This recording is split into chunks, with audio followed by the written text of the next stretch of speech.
ចាំហើយបាទបងប្អូនទាំងអស់គ្នាណាចាំកាត់គុតឈុតថ្មីអាចកាត់ជាមួយនឹងខ្ញុំបានទៅរៀន sport បាទរៀន sport ហើយបាទលើទូរស័ព្ទដឹងនៅណានៅទៅទេគាត់ថាឆាតដល់ភ័យព្រះរាមមកបាទព្រះរាម IC ទូទុកព្រះរាម IC មកបាទពីក្មេងៗមកលេងបាល់ច្រើនហ្វេនរៀនដូចគណៈកម្មការដែរនោះ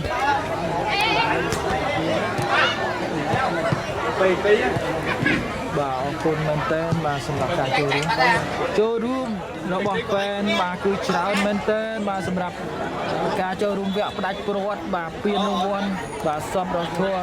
ព្រះរាមខាប់បាទយើងធ្វើបាទជួយមណ្ឌលមេឈើបាទយើងធ្វើជាមណ្ឌលមេឈើបាទ1លាន6សែនបាទ5សប្តាហ៍ហើយ5សប្តាហ៍ហើយណា5សប្តាហ៍ហើយបាទសង្គមតារដូវកាលថ្មីបាទឆ្នាំក្រោយអីបងប្អូនអាចចូលរួមបានច្រើនជាងនេះ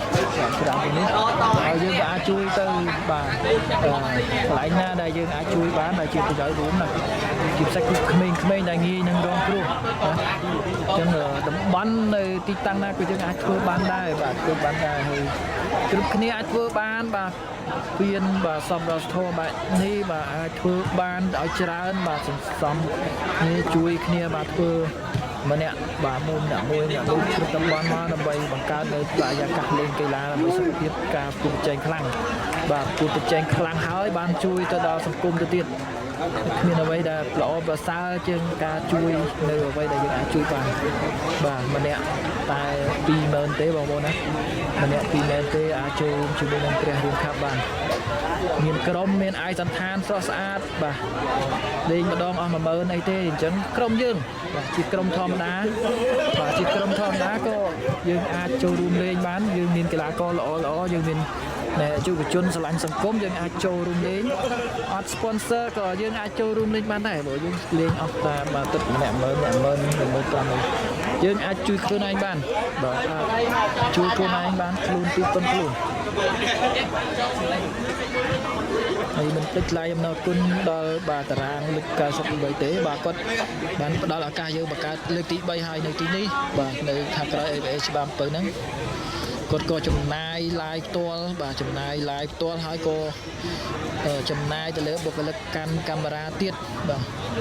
អញ្ចឹងបងប្អូនទាំងអស់គ្នាអាចលេងបាល់បែកញើសសុខភាពអាចមកលេង